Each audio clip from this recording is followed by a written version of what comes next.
Bom dia a todos. Estamos muito felizes por estar aqui hoje, debatendo um tema tão relevante, que é a transição energética para o Brasil. Não só hoje, como certamente muito mais no futuro.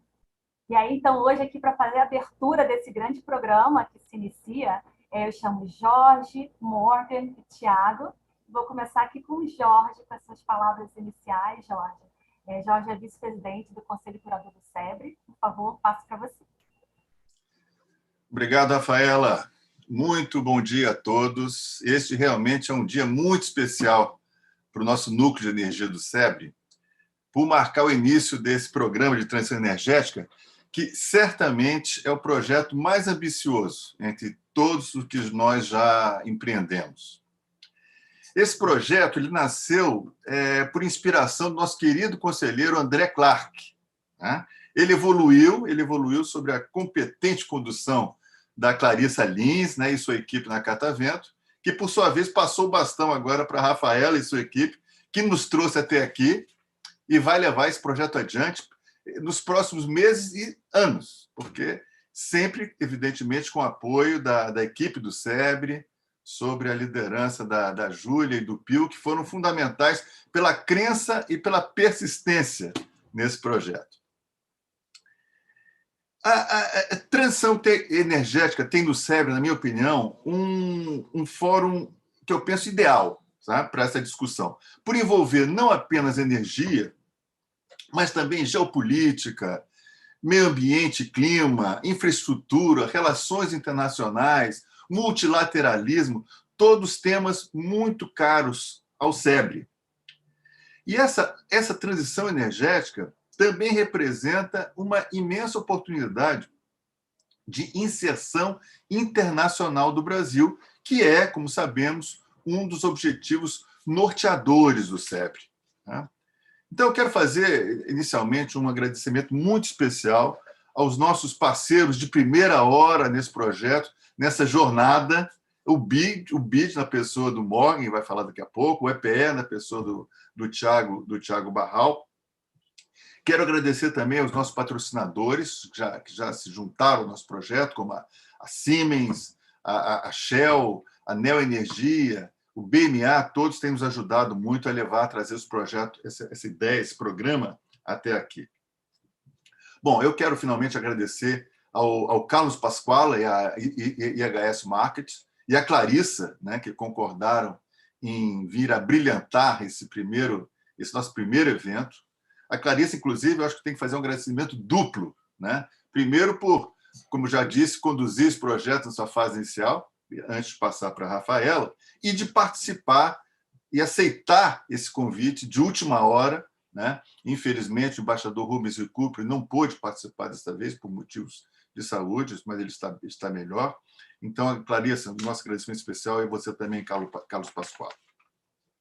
Bom, como disse, esse é um projeto muito ambicioso pelas tantas e complexas implicações para o Brasil e para o planeta.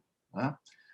Mas, se ao longo desse programa nós conseguirmos convencer o maior número de pessoas da dimensão e o valor que a transição energética e essa jornada rumo à neutralidade de emissões de carbono representa para o Brasil, talvez a maior oportunidade que o Brasil tem desta geração.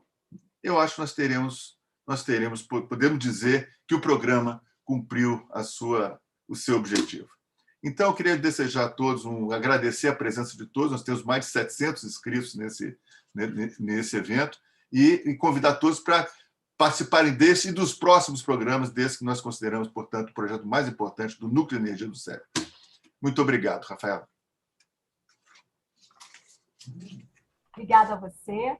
Passo agora a palavra para o Morgan. Por favor, Morgan é o representante do BID aqui no Brasil. Por favor, Morgan.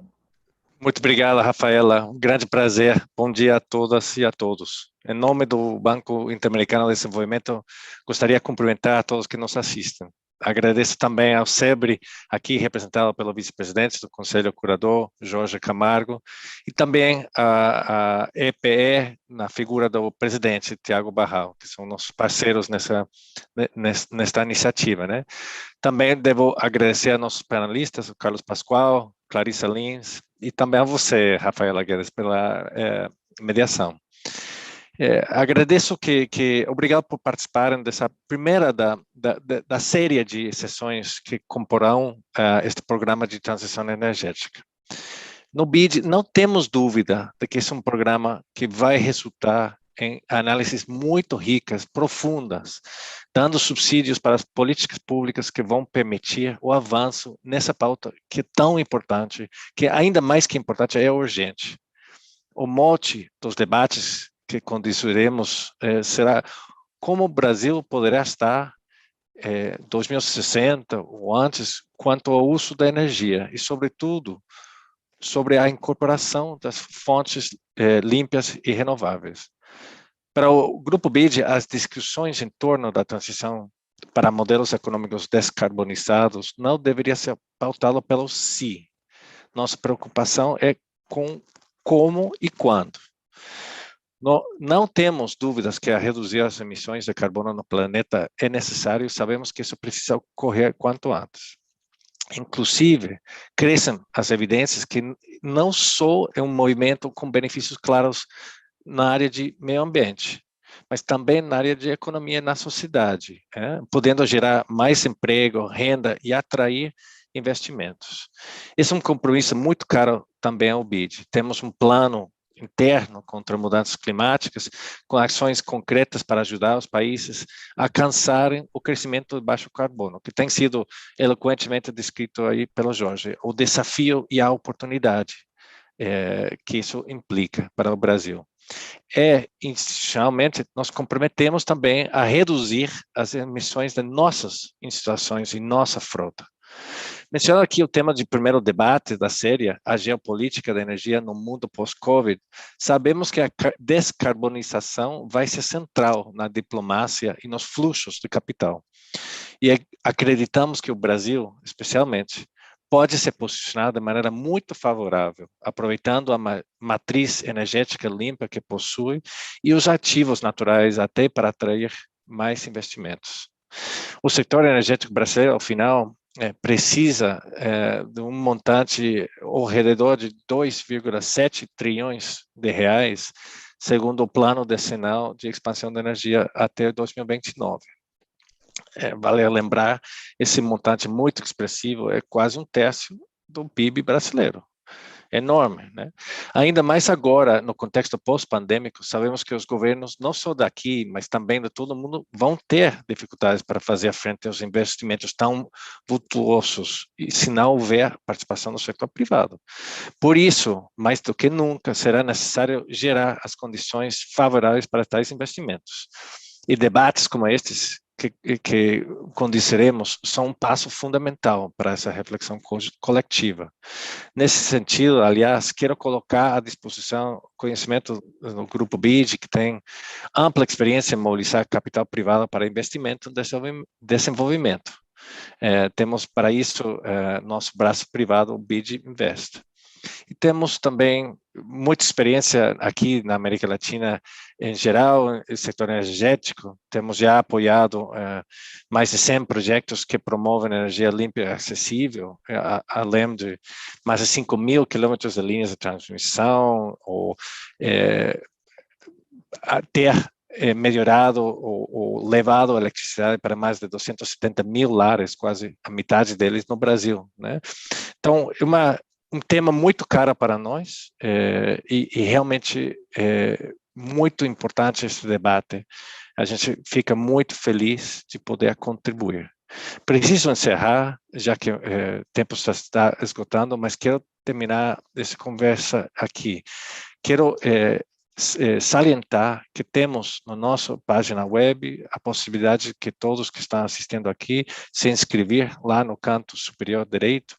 para receber, formar parte da nossa comunidade também, receber as informações e os análises que a gente distribui de forma gratuita. Então, promovo que todos vocês se inscrevam.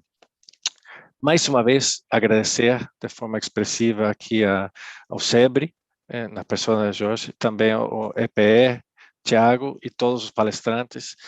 Tenho certeza que vai ser um diálogo muito rico e que juntos, com esse diálogo e os que vão vir, vamos contribuir a um mundo cada vez mais sustentável e resiliente. Muito obrigado, Rafaela. Obrigada, Morgan, pelas suas palavras. Realmente, desafios e oportunidades é o que não vai faltar.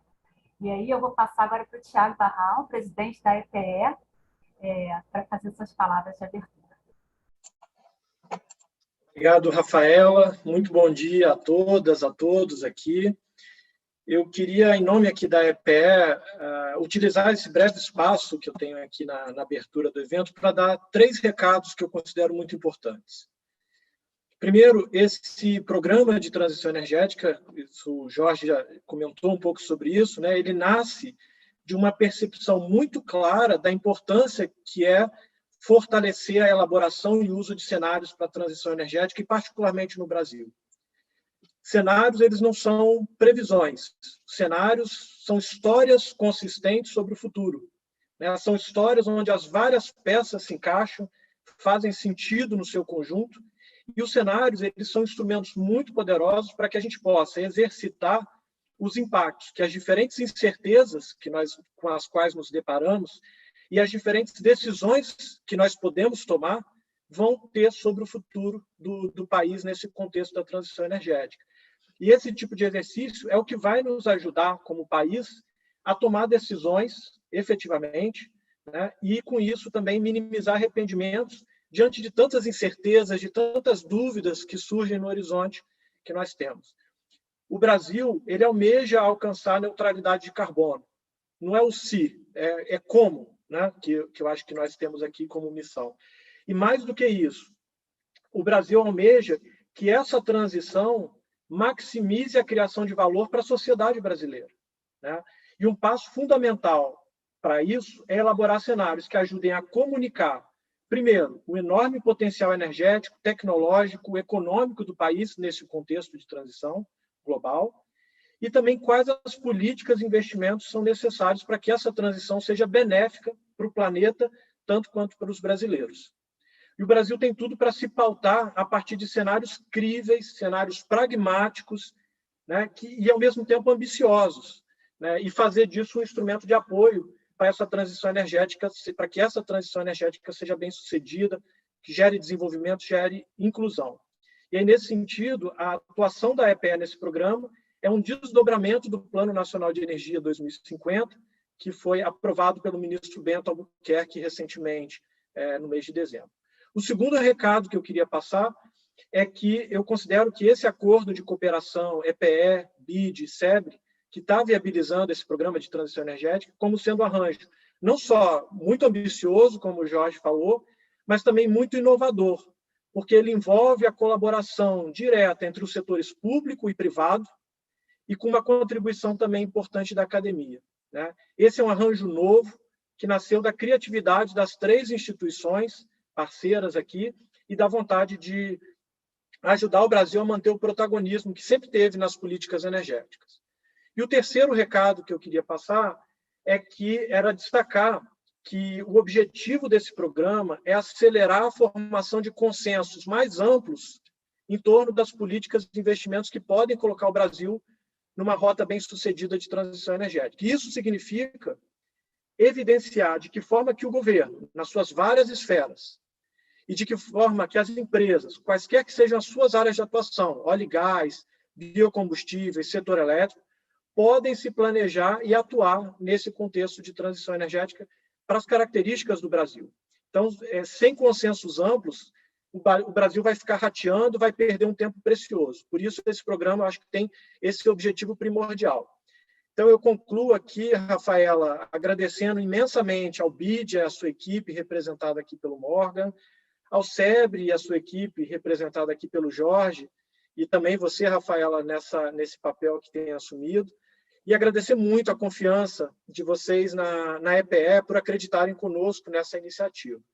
E também quero agradecer e destacar a incansável dedicação da nossa equipe da EPE, envolvida nessa iniciativa, sob a coordenação do diretor Giovanni Machado, e, finalmente, agradecer a generosidade dos nossos panelistas, Carlos Pascoal e Clarissa Lins, e também você, a nossa moderadora, Rafaela, por inaugurarem essa etapa do Programa de Transição Energética, compartilhando a sua visão de futuro, que certamente vai ter muito valor para a construção dos cenários de transição energética para o Brasil. É uma honra, bom evento a todos.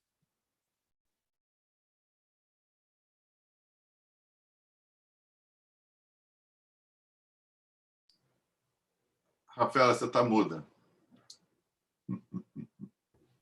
Pronto, voltar aqui, então, viu, White? Então, agradecer, Thiago, as suas palavras, porque é tudo que a gente mais quer, assim, tratar com pragmatismo, ambição, colaboração, porque não vai sair sem a colaboração cada vez maior aqui no Brasil, inovação.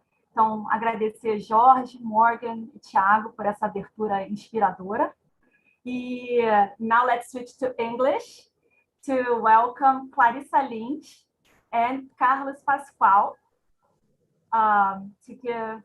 to start our dialogue. So Clarissa is the founding partner of Catavento, a consultancy on strategy and sustainability, board member of Votorantim Cimentos, and member of Suzano Sustainability Committee.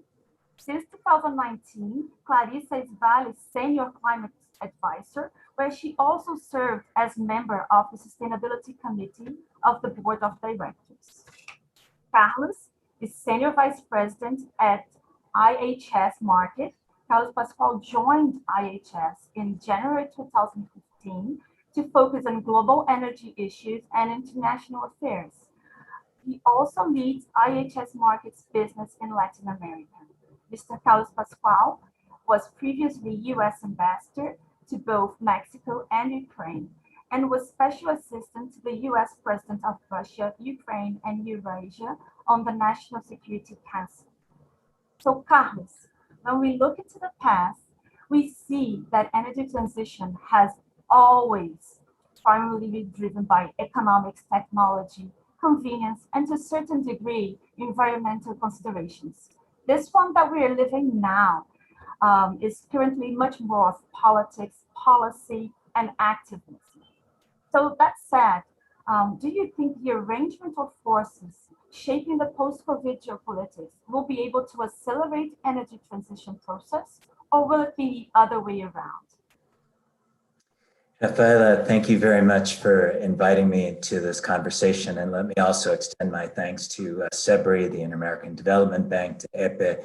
I couldn't agree more with the words that were already iterated by Jorge and Morgan and Tiago. They've really created the right foundation for the discussion. And you put your finger exactly on a critical question about the energy transition.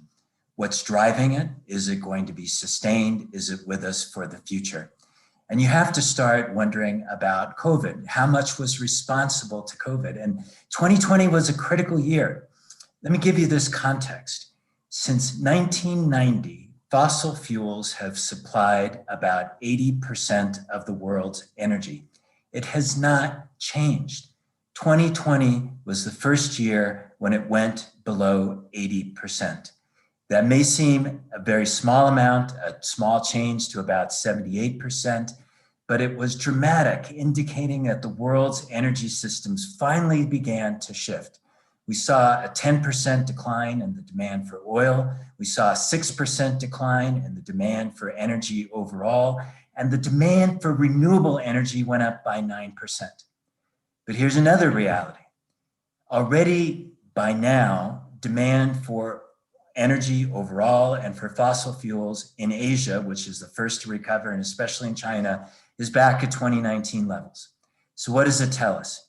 If there isn't significant action on policy and investment and action on the part of the way we think about our energy systems, we're going to go back to where we were before. So what's the context today? One of the critical things that has evolved around the world is the movement to net zero carbon emissions by the year 2050. And today, I think most of the world doesn't realize that 2/3 of the emissions throughout the world are in countries that have committed to net zero, 2/3. And if we think about it from a GDP perspective, 70% of the world's GDP is in countries that have committed to net zero. But if we ask the question, how many countries are on a pathway to actually get there? It's only a handful. And so it tells us that this is a critical moment when we need to align climate action with climate aspiration. The two need to come together in ways that they have not in the past. And one of the critical new changes that have occurred has been in the United States, with the Biden administration now declaring its commitment to net zero by 2050, to a carbon-free power system by the year 2035. You had China last year in October, which committed to net zero by 2060, and the EU has become a real leader. Not only is it committed to net zero, it said that it's committed to a 55% reduction in emissions by the year 2030, right? So the policy parameters are starting to come in place. The United States has said it's going to have a summit on climate change on April 22nd. It wants to bring the world together. It wants to demonstrate that it is a leader in energy and climate diplomacy. And we can talk more later about what that actually means. But I want to reinforce just a couple of things, Rafaela, still. On technology, what you said is so important. The cost in wind and solar, the cost of wind has come down 80% in the last 15 years. The cost of solar has come down by 55%. The cost of batteries is coming down by about 80%. Electric vehicles, by the year 2026, we're estimating that for light vehicles, the price will have price parity between battery electric vehicles and internal combustion engines. We're seeing pressures in the financial sector, especially with ESG, where financial institutions are saying by the year 2050, they will have net zero in their portfolios. We've seen massive capital flight out of hydrocarbons. In the year 2010, hydrocarbons represented about 15% of the Standard & Poor 500. Today, it's about 2%. And so when you ask yourself the question, what's happening in the energy sector, you have companies that were international oil companies coming out and saying, now I'm an integrated energy company. All of these changes are occurring at the same time. But I'll leave you with this point. We understand where the targets are going. We understand where the policy is going. We don't know yet exactly how to get there. And that's going to be the big challenge. We are optimizing the unknown. We don't know all of the technologies that will be the best to get us to net zero. And this requires us to be able to act today to bring down that emissions curve so it gets less expensive in the future, and yet at the same time, maintain the flexibility to be able to act in the future as new technologies open up new windows and new doors for action. So much, because you brought climate action, climate aspirations, why not saying climate commitments that need to be made, the economics of renewables that are shifting and are shifting fast with innovation. And I'll bring it to Brazil, because talking about the path to achieve it, I'll take it to Clarissa, which is really, really knowledgeable and is following this for a long time. So Clarissa, with your experience and activism in relation to the energy transition, what would you say are the main barriers here in Brazil to prevent us from moving forward? Pragmatically speaking, what could be done here? Thank you, Rafaela. And I'd like to start by really thanking Camargo, you, Rafaela, but also CEBRI, EPE, and the BID, IDB in English, but BID in Portuguese, for being a part of this dialogue together with my very good friend, Carlos Pascual. It's really an honor to be here with you, Carlos, and to see this program really happening and unfolding. As Camargo mentioned, I was involved in the very beginning of it. So very glad to see it now as a fact and not anymore as an idea. So coming back to your question, Rafaela, the first point is really that I believe that Brazil is uniquely positioned when it comes to the energy transition conversation. First of all, because we already rely on a 46 renewable primary energy demand here in Brazil, compared to roughly 14% worldwide when we're looking to the energy mix. So this really puts us in a very different position and a very different starting point. When we look to the power mix, this is even more pronounced, as we already rely on a more than 80% renewable power mix. Due to the role of hydropower in the past, almost 68% of our total electricity generation. So when we think about energy transition in Brazil, it's a different conversation than it was in the States, than it is in Europe, and than it is mainly in Asia, China, and India, for instance, because coal really doesn't play a critical and such a relevant role in Brazil. So when I look forward, I really understand that the energy transition challenge that we have is really to move, to keep growing, to increase our energy supply in a sustainable, reliable, and affordable way, but really at least maintaining the share of renewables, which in absolute terms means that we will have to increase all the energy sources that we rely on in Brazil. And to do so there is the challenge, we must rely on a very clear, predictable, competitive business environment. Because as Carlos mentioned, we are competing for resources, for financial resources, that are much more, I would say, cautious to where they put their money. And they are cautious looking at ESG factors. So they are looking at the carbon footprint and the environmental impact, but also at the social relationship when it comes to energy deployment. I just want to mention a few advancements that we have seen occurring in Brazil very recently. Rafaela did not mention, but I just left IBP, which is the Oil and Gas Industry Association, and left in the right moment because I was happy enough to see the new legal framework in place for the development of the natural gas market in Brazil. This was really a big achievement for Brazil. After 7 years of discussion among different stakeholders, we were able to at least, advance the new regulations. So we expect natural gas to come in and to replace some fossil fuels, at least for the industry development.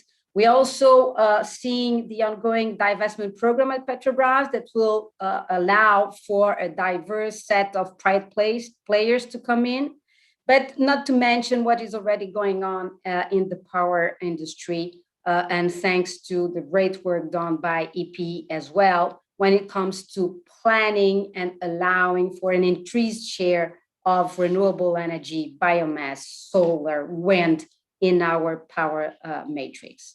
So I understand that we've been advancing somehow, but we have to be very cautious that the screening will increase in terms of ESG factors, but also the competitiveness.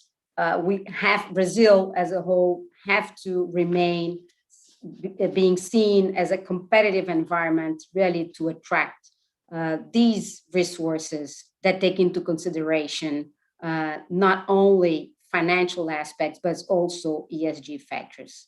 And then I'll come back to one of the critical aspects related to ESG agenda in Brazil in a while. Thank you, Rafaela. Thank you, Clarissa. Really a challenging and full of opportunities, the future that waits for us. So coming back to commitments and making it happen.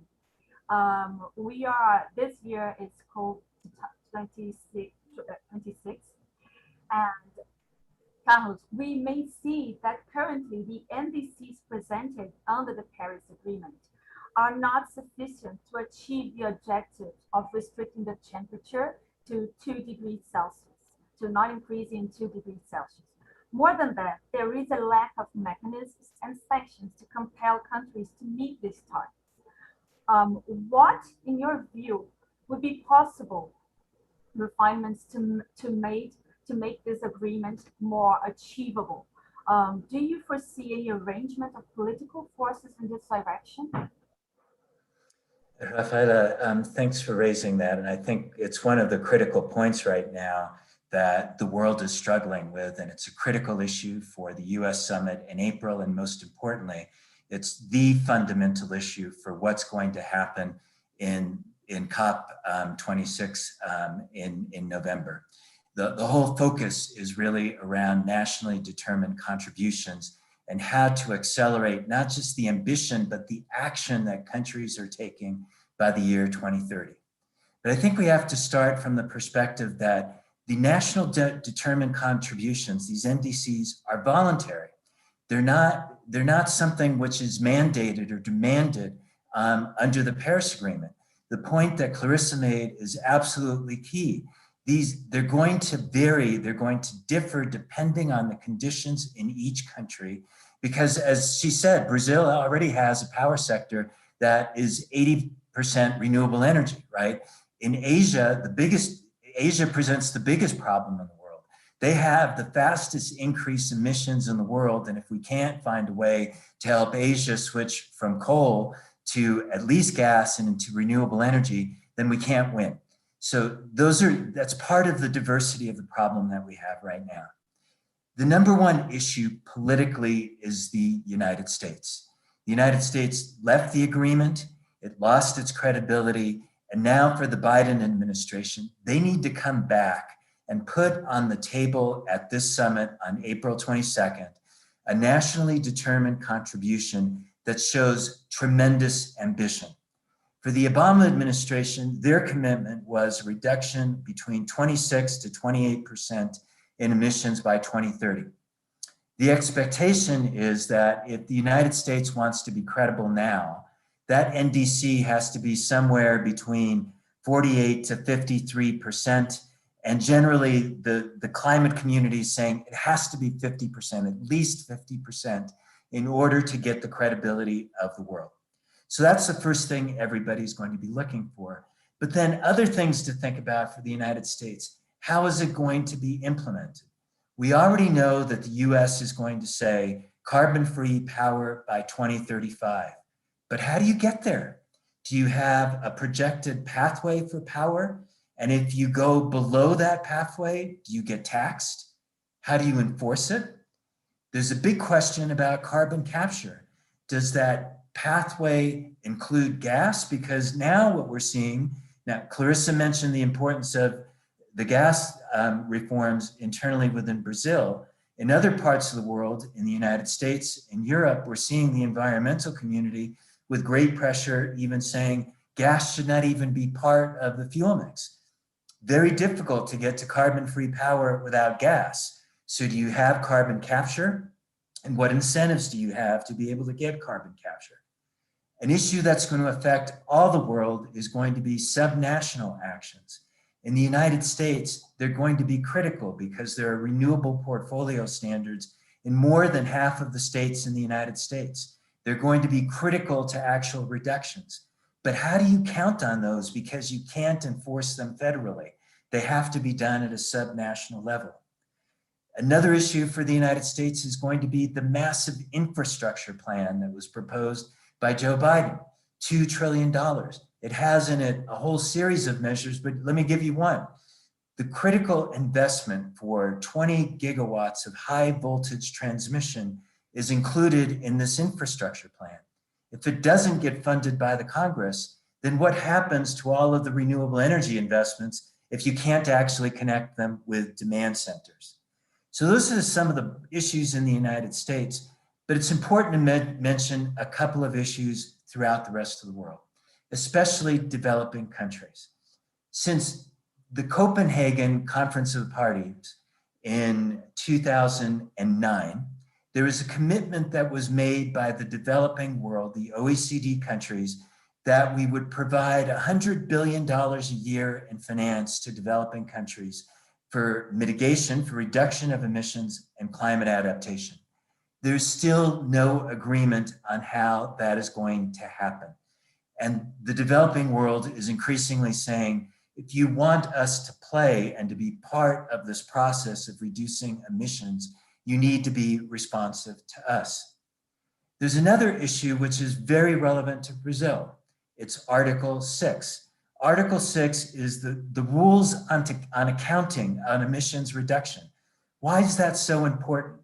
Well, give you an example. Clarissa is a responsible person. She gets on an airplane and she wants to ensure that there is a reduction of emissions. And so she pays $50, and I'll have to use an example of not putting it in the Amazon, but putting it in Colombia, for example, right? So Clarissa wants to count her emissions reductions. It says, I gave my $50. She put it into a group in Colombia that's going to plant trees.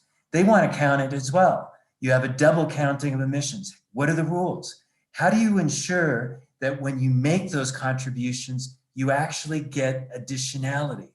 These are fundamental because today they affect carbon offsets that are critical to the incentives for companies putting in money into places like Brazil and the Amazon to be able to have offsets against their emissions. These are going to have to be resolved. It's been years now when we have not been able to make any progress on this, and it's critical for the next COP. The other thing everybody's going to be looking at is innovation. What kind of understanding is there going to be between the private sector and government on research and development? Is mission innovation, which was started at COP19, is that going to be accelerated and move forward in a way which is actually credible? And then I'll just leave you with one other point, which is geopolitical, and we can come back to it later. But what happens between the United States and China? Because everybody knows that the relationship is like this. And everybody knows that the relationship between the United States and China was critical, that understanding between them was critical to the Paris Agreement in 2015. And so now what's going to happen? Can they find a way to actually be able to work together? And I'll leave you there. We will definitely get back to this relationship between China and US, but still sticking to the commitment and bringing it to our perspectives here in Brazil. I would ask Clarissa, in January this year, 25 countries were announced as global champions of the United Nations High-Level Energy Dialogue. The group will meet now in September for a summit conference announced, convened by the UN Secretary General. Brazil is among them. What opportunities would there be for Brazil to position itself as one of the leaders playing a big role towards energy transition? And also, what opportunities for the Brazilian productive system could emerge from this engagement? Thank you, Rafaela, for bringing in the Brazilian perspective, because it's fascinating really to listen to Carlos and to realize how much is going on with the new administration and between US and China in the energy, but also in the climate field. But if we look to Brazil, and coming back to your question, Rafaela, I want to mention a very recent event, I believe it was last week, held by the International Energy Agency around net zero. And our minister, Bento Albuquerque, was among the speakers, as has been invited, as mentioned by Rafaela, to join the UN High-Level Energy Dialogue. And he mentioned that the success of energy transition in Brazil will largely depend on the deployment of all viable technologies and energy sources. So this comes back to one of the aspects Carlos mentioned. Although we still don't know the technologies that will lead us to net zero, we must remain, open and flexible to take advantage of whatever it's going to be the one or the ones. But he also mentioned that this should be done according to the realities of each region. And I must say that I agree with him. So how could Brazil, position itself? The first way is really to make sure that we are able as a country to explore all our energy sources in a competitive way, as I mentioned in my first response. And this means advancing biofuels. This also means advancing what we are calling advanced renewable fuels, such as green diesel or other forms of biofuels. But this also means, of course, exploring in a responsible way and with diminished emissions, oil and gas reserves, but of course, solar, wind, and all other energy renewable sources. If you look to our wind capacity, just to have an example and to put some figures on this, we could almost double. Brazil has almost double the global average when it comes to wind power capacity. So 42 in Brazil compared to 24 globally. And according to Tiago's EPS recent study, Brazilian offshore wind only potential is around 700 gigawatt of energy. So this means that we do have very promising sites, and we definitely must rely on a competitive business environment to take advantage of those. Not to mention our biofuel program. As you all know, Brazil in the transportation sector is one of the best in class when it comes to utilizing biofuels. Of course, this has been done since the 70s, but we have a long way in order to keep this industry as technology ready as it can, and not to rely on what we have already built. And this means that if we look to Petrobras, for instance, developing all that we call the bio-related technologies that are to be available at the commercial scale. And of course, responsibly exploring our oil and gas reserves. It's already mentioned by Petrobras. If you look to the pre-salt reserves, for instance, in terms of carbon content, it is one of the least carbon content worldwide. But as really emphasized by Carlos, taking advantage of all our energy resources is not enough to put as the center of, I would say, of the leadership. And we definitely have to deal with our greenhouse gas emission equation. For those who are not familiar with the profile of our emissions, 44% of our emissions come from the deforestation, 28% from the agribusiness, and only 19% from the energy industry. So definitely, to be a leader in the energy transition also means to be a leader in fighting illegal deforestation. There's no way in a world of net zero and in the world where we must really enforce that our forests are preserved in a commercial and financially viable way, not to go for ending deforestation. And that's why the energy and the forest industry have an opportunity to go hand in hand and fight for Article 6, but also fight for increased voluntary carbon markets and to way to finance our forests standing at the same time as we develop all our energy resources. It is a sum game. It is not whether we should really focus on one or the other. We have to look at both opportunities to be seen and to be considered a leader in the energy transition field. I was told that my sound is not good. Is it good now? Do you hear me well? Yes?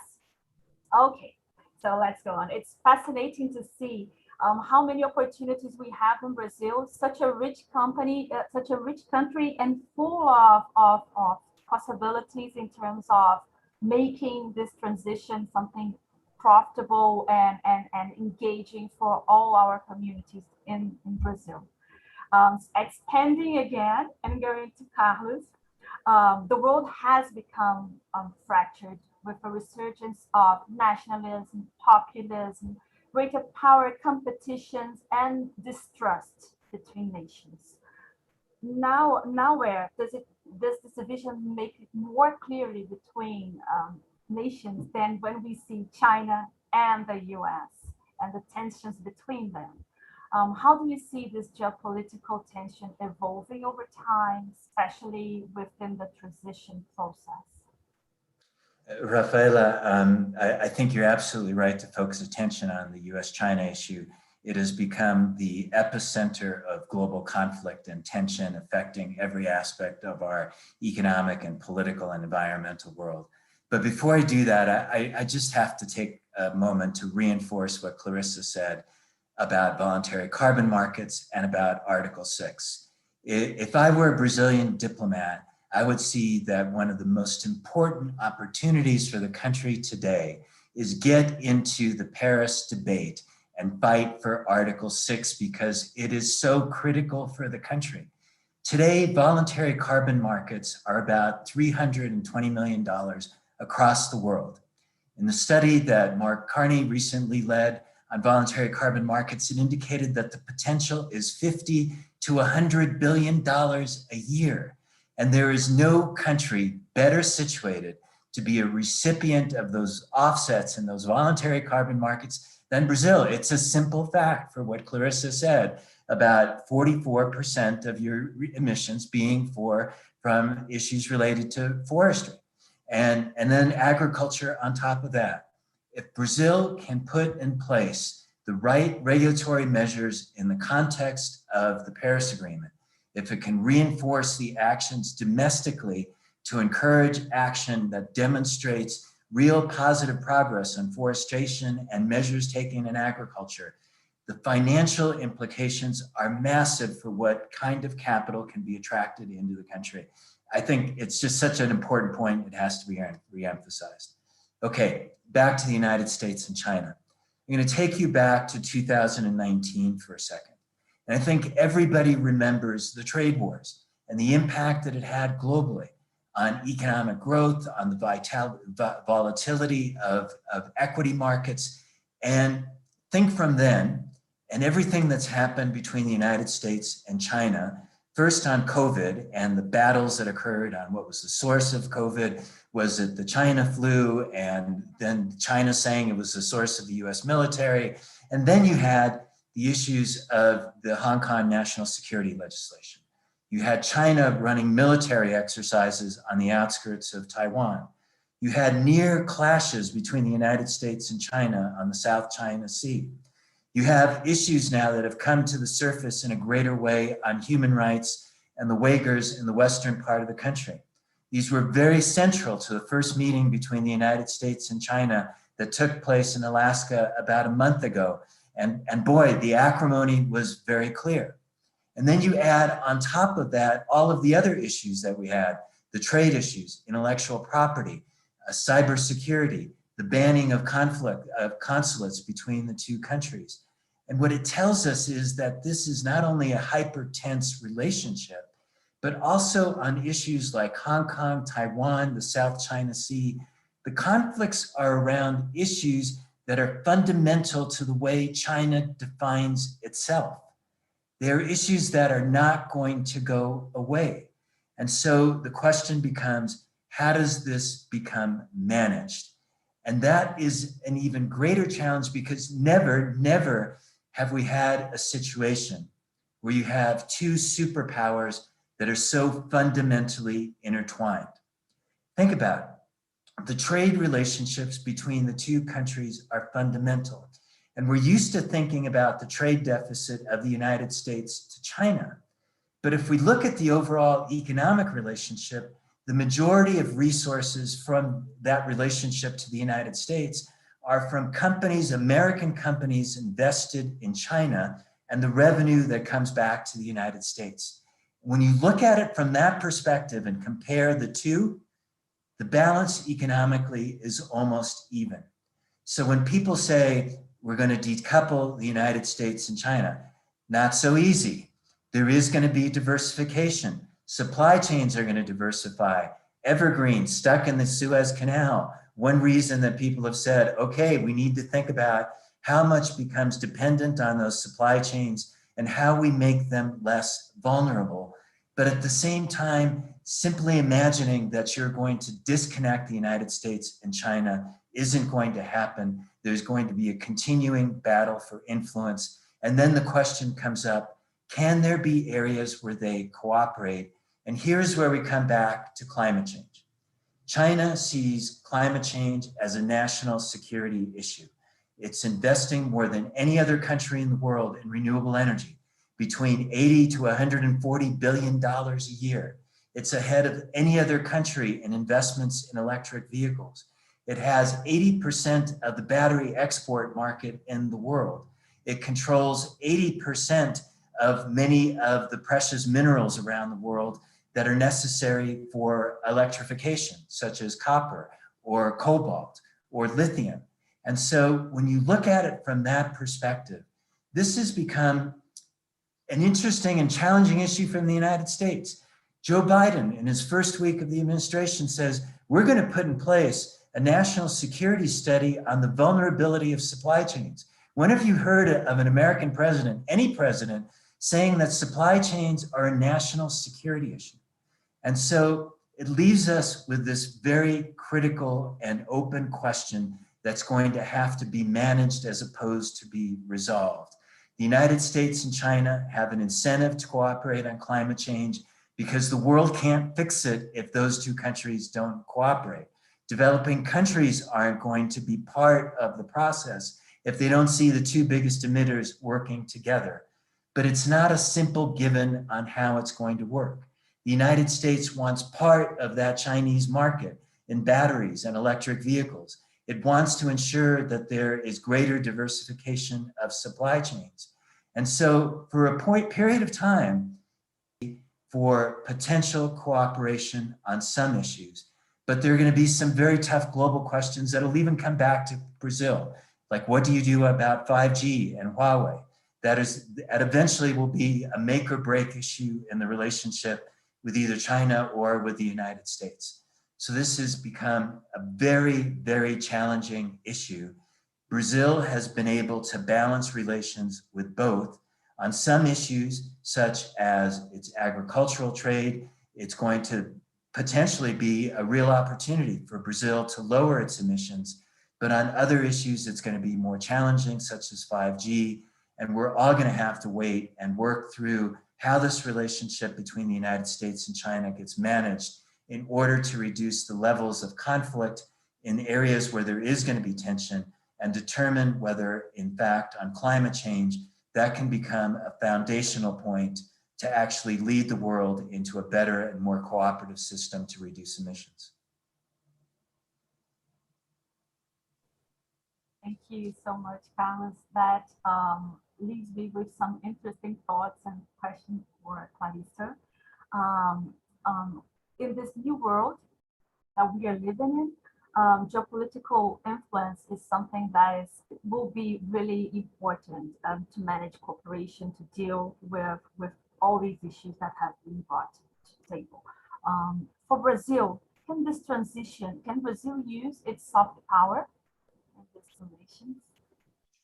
So, Rafaela, I believe that Carlos has already mentioned a couple of elements that are critical to determine geopolitical influence in this new context.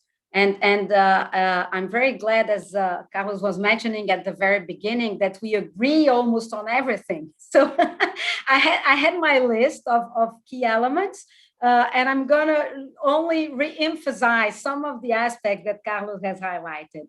I think that firstly, we should have in mind that for almost the 20th century, geopolitical power was intimately connected and related to oil and gas industry and fossil fuels. It was all about, who produce, who consumes, and that was the logic behind geopolitical battles.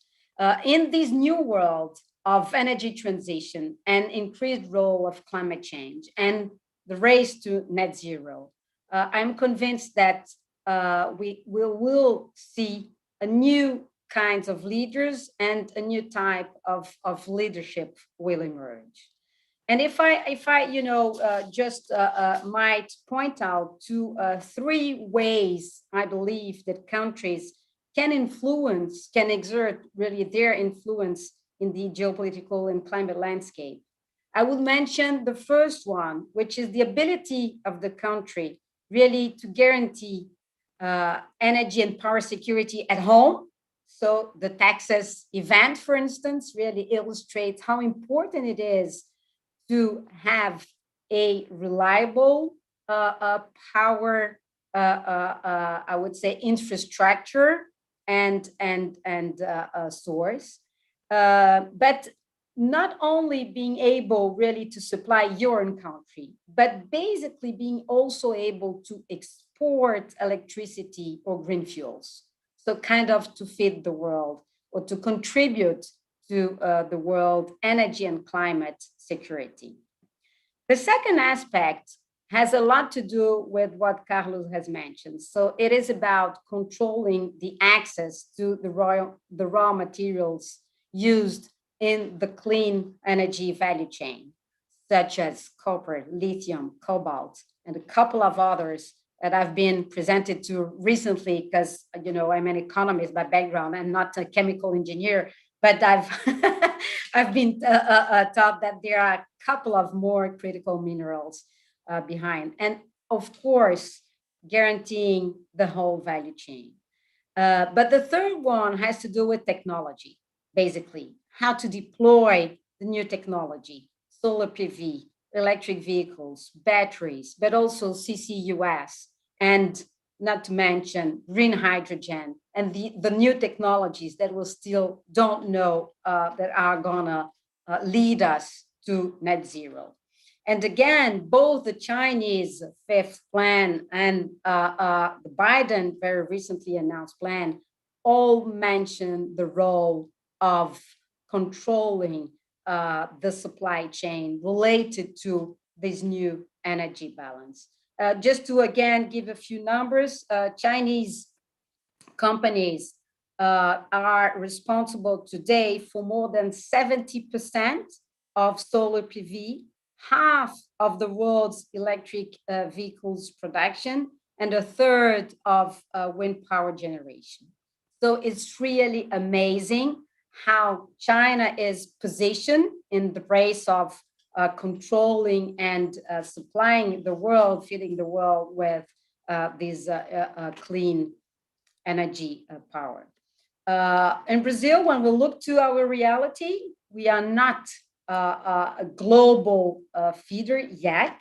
But again, if we look to our diverse set of energy sources, and if we take into account the size of our market, we should be able definitely to use our soft power.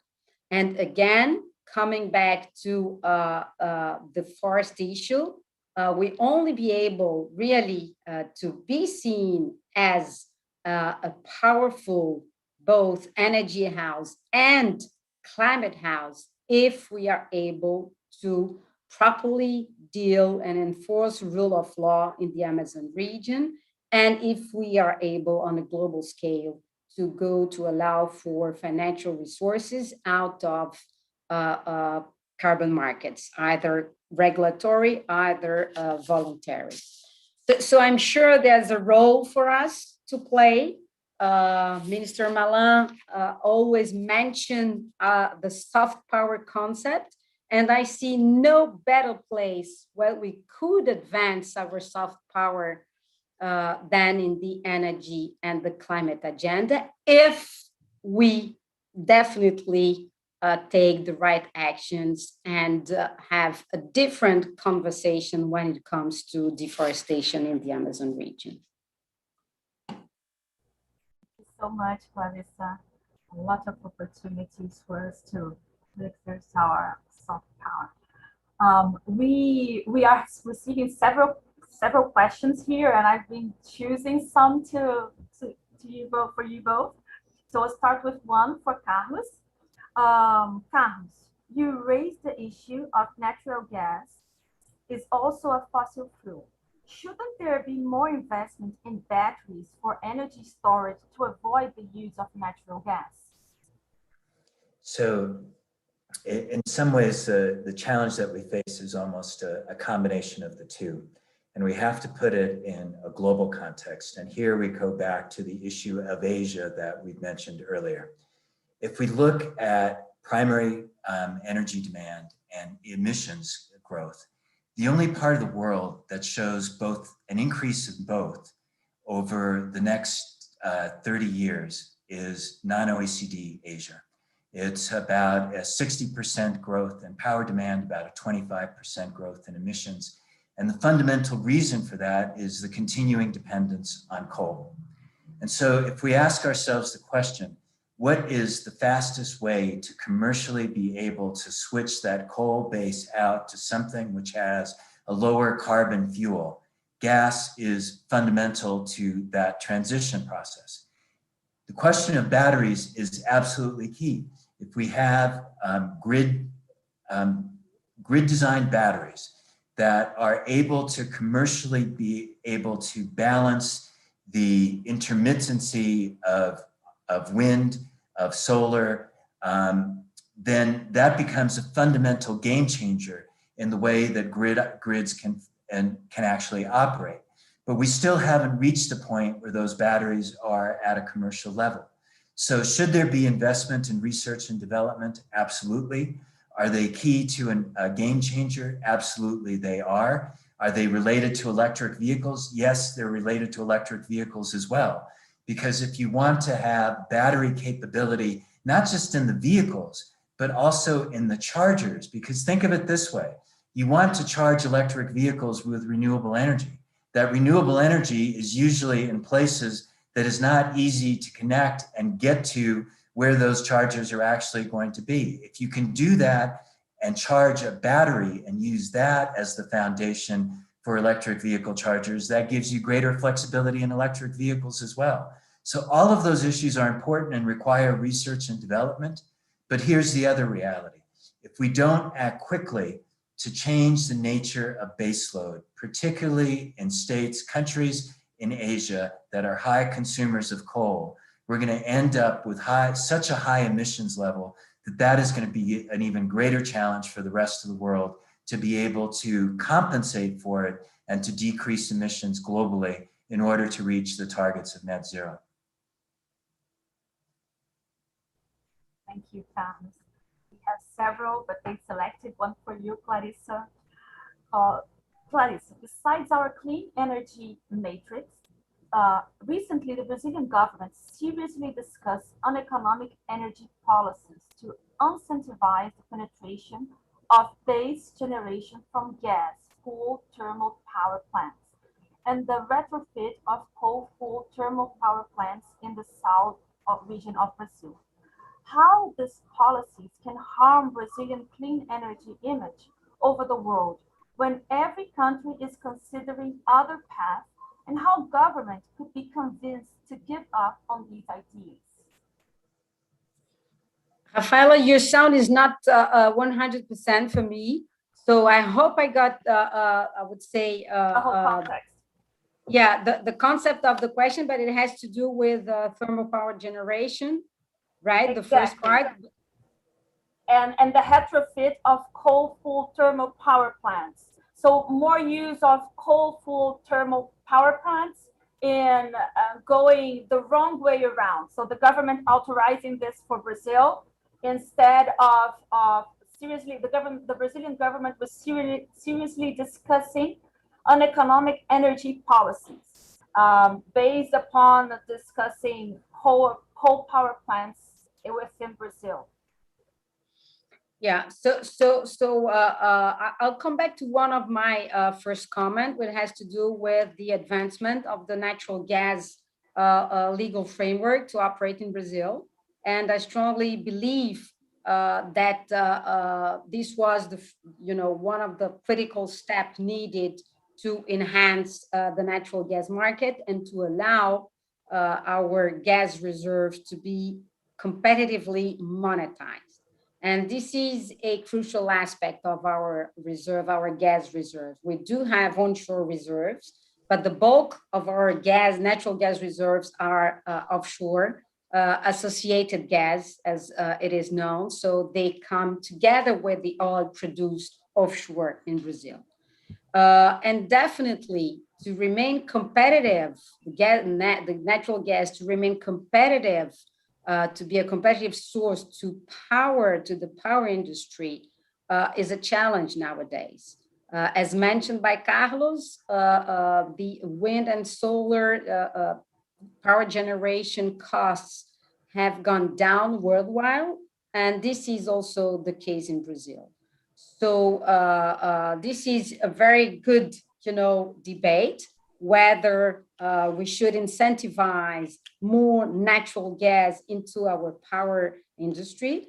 Of course, I would tend to say that I don't see too many reasons for us to incentivize coal power plants, because as I mentioned, coal is not as relevant in our country to really be incentivized. So I would rather incentivize natural gas to replace, for instance, diesel, or to replace power plants that do emit more nowadays than the ones based on natural gas. So of course, it's a balance between different attributes. Tiago Barral is here. He could maybe jump in, but I understand that as a planner, EPE is really looking to the different attributes of our energy sources and balancing so that they all have a fair share in our energy mix. And it's been so far, I would say, very successful, as we did really see a huge increase in wind penetration in the power mix. So to really focus my answer, I do believe that we do have a role for natural gas to play in the energy mix. And of course, it has to be competitive. So this means that it is a challenging situation, but not an impossible one. Very much. We're heading to the end. So for wrapping up this dialogue, I would then ask Carlos, would you like to make any final remarks?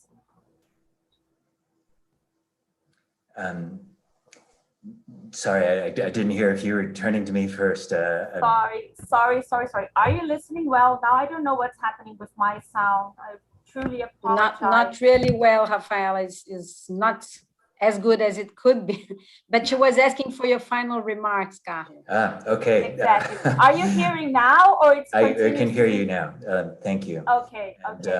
And first of all, my apologies. I'm realizing as I'm looking here into the screen that it seems today. No, yeah, I think I will turn my image off to see if I can solve my problems. Just 1 second. Okay. In the meantime, I'm apologizing because I'm looking on the screen here. I can see that today happens to be the day that there are window washers in our building and there's a cord going back and forth. So I hope that it's not hypnotizing people and making you dizzy. And so my apologies for that. In my final remarks, I want to be very brief on just a couple of key points. And I really want to go back to what Jorge and Tiago and Mike said at the very beginning. This process of energy transition is inexorable. It is happening. And the critical thing is to recognize that it is an opportunity. This is not something that is a menace that we have to deal with. Obviously, there will be challenges, but it's an opportunity, as Mike began to say, to build a new energy economy that transforms our world, makes it sustainable, creates new forms of jobs, and allows us to have a cleaner way of advancing the prosperity of the world. And that is a fundamental opportunity that we have to leave a gift to our children in the future, to recognize that this is a generational issue where we all have a responsibility. The second point I want to make is that even under the most ambitious projections of energy transition and the way that we change our fuel mix, the world is still going to be using significant amounts of oil and gas and fossil fuels by the year 2050. By many of those projections, about 50% still of the global energy mix. The reason I say that is it has implications for technology such as carbon capture and storage and utilization and how it fits in to our energy mix into the future. But it also reinforces a point that has been made in the discussion. There is an opportunity in the oil and gas sector to be able to reduce the way that we generate emissions and make oil and gas cleaner. And to be able to do that, to reduce methane emissions, to reduce CO2 emissions, the way that we apply digitalization to those processes is an opportunity that exists today. And this is something that we have to grab and utilize and make the best of. And then the final point I want to make is that society is speaking to us.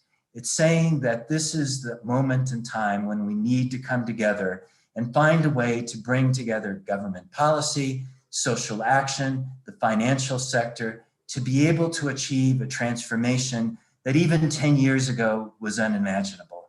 This is a fundamental inflection point. And now is a time when government, research institutions, public policy groups, and the private sector need to come together to be able to generate the kind of action that's necessary so that climate action is not separated from climate aspiration, but we see them joined together in a real transformation and leadership across the world to be able to achieve these goals. Thank you so much, Carlos. Very inspiring, and it's a long way to go, but there's several opportunities. Clarissa, would you like to make your final remarks? Yes, and thank you. And your sound is much better now, Rafael. So I'm gonna try to give a Brazilian flavor to those final remarks, as I wouldn't dare, to complement what's been said by Carlos. So I mentioned a few times that we are uniquely positioned into this energy transition dialogue. Having said that, it's not a given that we will remain in this position. So in order really to be seen, to be considered, and to really act as a leader, we must go forward. And that is why I strongly believe that there is a role for the private sector. There is a role for, I would say, the universities and academic centers really to keep on pushing us for a debate around new technologies. And of course, there is a role for public policies in order to make sure that our business environment is competitive, predictable, and attractive enough to make sure that the financial resources really come to Brazil. So that's why we are starting from a very good position, but this does not mean that we are done and we don't have to move forward continuously. And in these continuous efforts, I would say that this kind of event and of partnership is very welcome, because here we put together, profound and thoughtful knowledge from the planning agency, the perspective of the financial industry, but also the credibility of a think tank that is already a flagship in Brazil when it comes to international relationships, but also when it comes to the energy debate. And lastly, I'd like to come back to the point I made about the opportunity that Brazil has to advance the discussion around offsets, around nature-based solution, and around the role of carbon markets, so we are able to attract enough resources in a credible way to keep our forests standing and to be remunerated, as we should be, for providing environmental services and allowing for a sustainable development in the region. So I've seen a couple of questions coming back specifically to the role of carbon markets, to the role of voluntary and regulatory markets. So I'll be very open to go into deeper discussion after, whenever possible. But really, I see Brazil as this energy and climate powerhouse if we combine our diverse energy resources with a responsible way of caring for our forests. And of course, lots to say about green hydrogen, blue hydrogen. We didn't have time, but of course, the future is unknown, and we should be well positioned to take advantage of all these new technologies that will really lead us to net zero. So thank you very much. Thank you so much, Carlos and Clarissa. This is really an exciting moment in Brazil and the world in terms of transition. There's a lot of opportunities to be embraced, and we will have the opportunity to discuss hydrogen, other sources of energy. As Morgan said in the beginning, there's going to be several debates. So we're starting with where we just launched with the geopolitical aside, but then we're going to dig into a lot of different aspects. So thank you very much. And now we're going to switch back to Portuguese. And for the last couple of minutes that we have, we're going to do a quick quiz with our audience. So thank you so much, Carlos and Clarissa. I really appreciate the time you spent here with us discussing these important topics. Thank you, a pleasure. Thank you.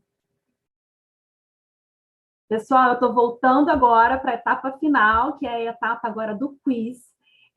Gostaríamos muito de contar com a participação de vocês.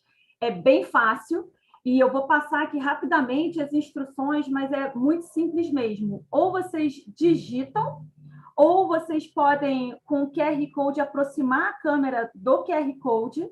E, por favor, nos acompanhe nessa jornada, porque essas respostas, essas 5 perguntinhas, elas certamente comporão aqui a nossa visão em relação às grandes tendências e incertezas em relação à transição aqui no Brasil.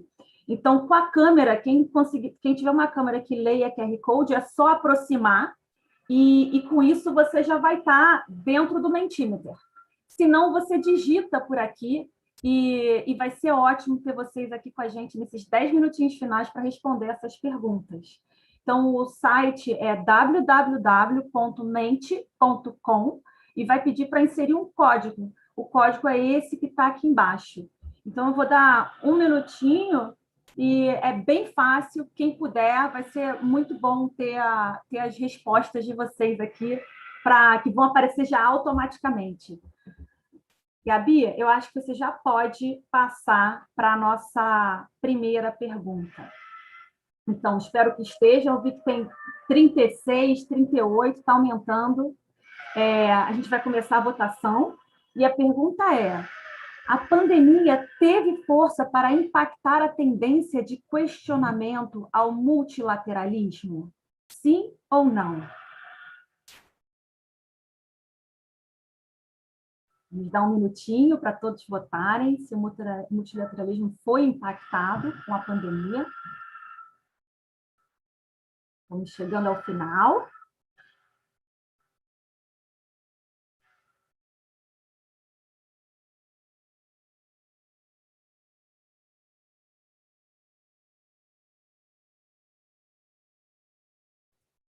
Vinte segundinhos, mas eu acho que todo mundo já votou. Agradeço a todos os 70 pessoas que votaram. Bom, então aqui a gente vê que sim, para grande parte da nossa audiência, sim, houve o impacto do multilateralismo nas tendências de questionamento ao multilateralismo pós-pandemia. Vamos passar para o próximo, Gabi. Aqui, gente, vocês vão ver os percentuais, mas também é bem simples, não precisa completar 100%. A pergunta é, quais países saem geopoliticamente fortalecidos dessa pandemia? Então, a ideia é que vocês coloquem 0, 1, 2, 10, o que vocês acharam que realmente o país que mais impactou, saiu fortalecido, é o que ganha mais pontos aqui. Então, vamos lá.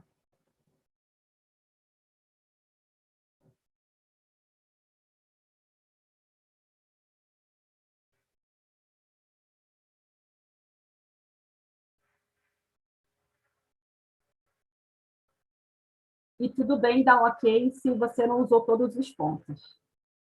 Está passando o tempo, vamos ver como é que todo mundo está votando. Realmente é expressivo, a China, e o Carlos mencionou muito isso, né? Os impactos e como a China saiu fortalecida dessa pandemia na esfera geopolítica. Estamos terminando. 20 segundos, 19. Por favor, nos acompanhe quem puder votar, isso vai ser bem importante.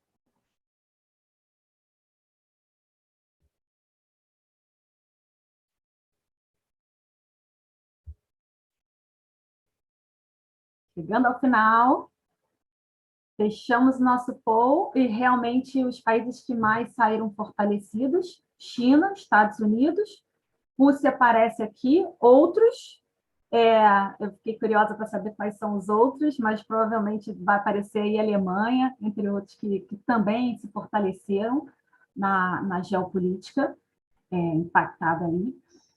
Agora vamos passar para a próxima, Gabi. Como o Brasil emerge geopoliticamente nesse cenário pós-Covid? Fortalecido, sem alteração ou enfraquecido?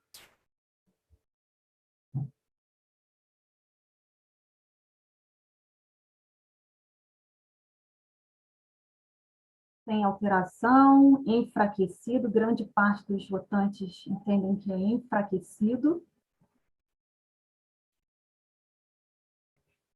Esquecemos de pedir para passar o tempo. Desculpa. Acompanhando.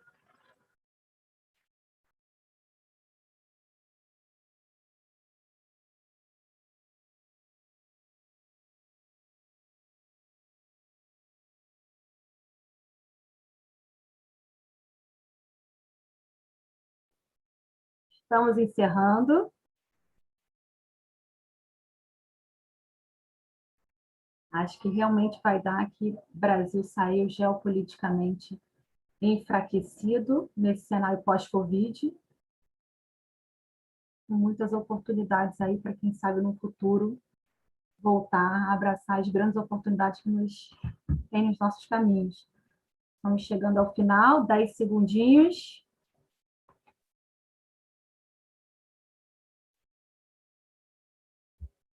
Vamos lá. Encerrado. E acredito que é a última pergunta. Podemos passar. As energias renováveis fortalecem geopoliticamente quais países?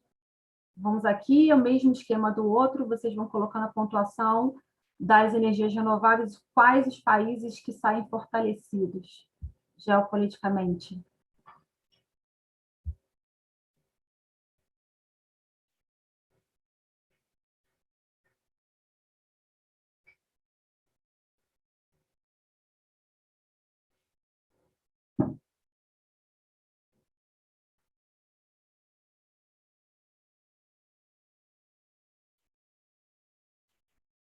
E vamos vendo.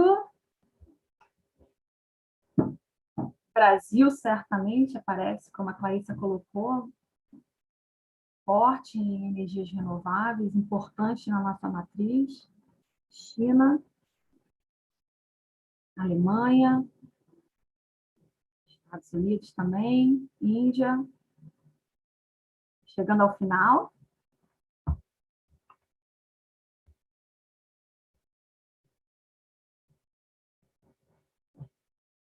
6 segundos finais. Agradeço muito a todos os respondentes.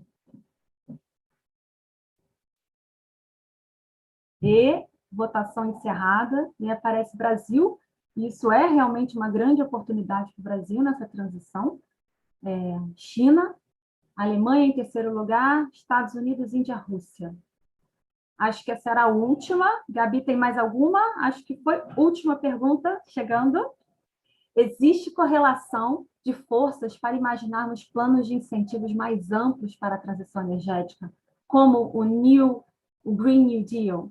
E aí, a traduçãozinha, a explicação, para a gente deixar bem claro, Green New Deal consiste em uma série de medidas econômicas propostas por congressistas nos Estados Unidos, com a finalidade de ajudar no combate às alterações climáticas e à desigualdade econômica. Vamos ver. Votação acontecendo. Tempo passando. E a última, e agradecemos aí imensamente a todos que participaram. E vamos ver, chegando.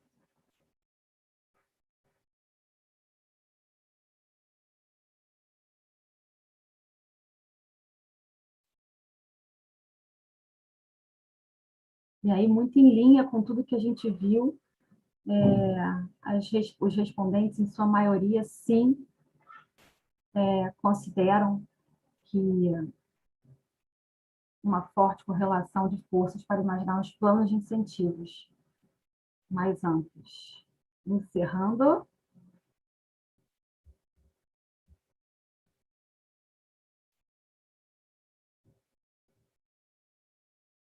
E encerrada a votação. Essa foi a última pergunta. Eu quero agradecer. Obrigada, Gabi. Eu quero agradecer imensamente a todos que nos ouviram e participaram desse debate.